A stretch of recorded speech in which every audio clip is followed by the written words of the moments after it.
और अब खबर चंद्रनाथ रथ हत्याकांड से जुड़ी हुई है। शुभेंदु अधिकारी के पीए चंद्रनाथ रथ के हत्यारों को पकड़ने के लिए जांच एजेंसियां ताबड़तोड़ दबिश डाल रही हैं। हत्याकांड की जांच के लिए एसआईटी का गठन किया गया है, जिससे आईजी लेवल के अधिकारी लीड कर रहे हैं। एसआईटी में अलग अलग जिलों के पुलिस अधिकारियों को शामिल किया गया है। पुलिस ने कई संदिग्धों को हिरासत में लिया है, उनसे पूछताछ भी हो रही है, लेकिन जिन लोगों ने गोली चलाई वो अभी भी फरार हैं। उन्हें पकड़ने के लिए बांग्लादेश से सटे इलाकों में अलर्ट जारी कर दिया गया है।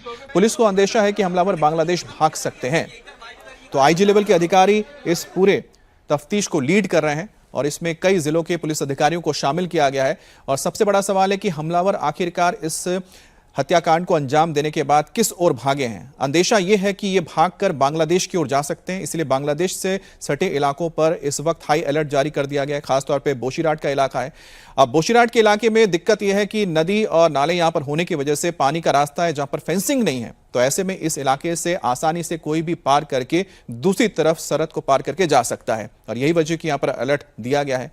इसके अलावा पुलिस की कोशिश यह है कि सीसीटीवी के जरिए जो चेहरे सामने आए हैं उनको देखा जाए, उनके बारे में और जानकारी जुटाई जाए और उन हमलावरों तक पहुंचा जाए।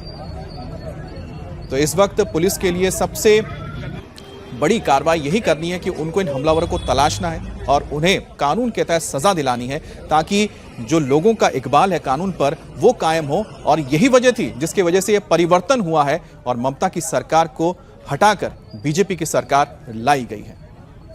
पुलिस को शक है कि इस हत्या के लिए प्रोफेशनल शूटर्स का इस्तेमाल किया गया है और इसकी सबसे बड़ी वजह है मर्डर में इस्तेमाल होने वाली पिस्टल। पुलिस को जो घटनास्थल से गोलियों के खोखे मिले हैं उनकी जांच से पता चला है कि चंद्रनाथ की हत्या ग्लॉक 47X पिस्टल से की गई है। ये एक ऐसी पिस्टल है जो ऑस्ट्रिया मेड है, इंडिया के आर्म्स मार्केट में आम लोगों के लिए उपलब्ध नहीं है।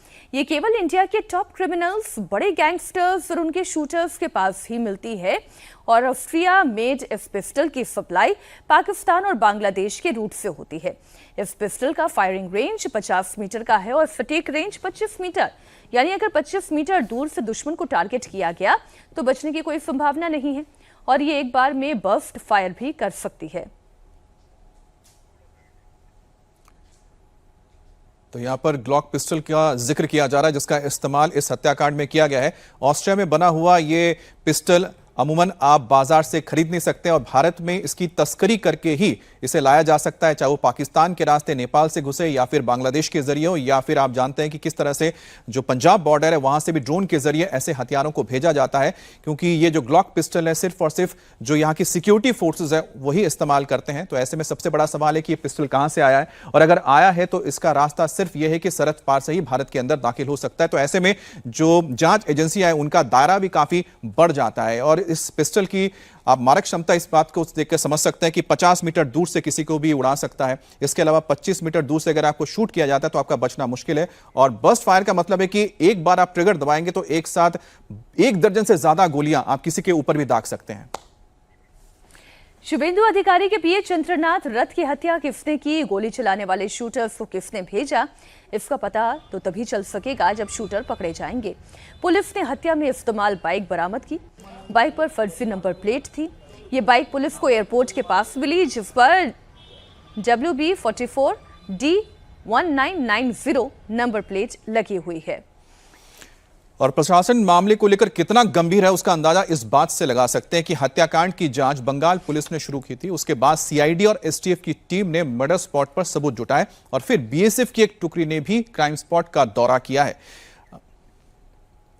शुभेंदु अधिकारी के पीए चंद्रनाथ रथ की उनके घर के बेहद नजदीक पॉइंट ब्लैंक से गोली मारकर हत्या कर दी गई।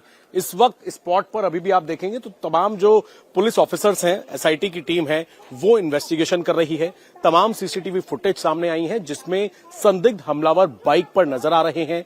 साथ ही जो पीए हैं चंद्रनाथ रथ, उनकी स्कॉर्पियो गाड़ी नजर आ रही है और वीडियो भी निकलकर सामने आई है कि किस तरीके से जब फायरिंग हुई, क्या उस वक्त स्पॉट की स्थिति थी, गाड़ी के अंदर किस तरीके से।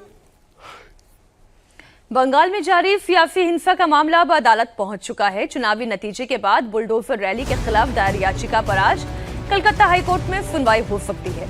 कल कलकत्ता हाईकोर्ट में जनहित याचिका मेंशन की गई थी। इसमें मुर्शिदाबाद में लेनिन की मूर्ति तोड़ना और कोलकाता के मार्केट की दुकानों में तोड़फोड़ का जिक्र है।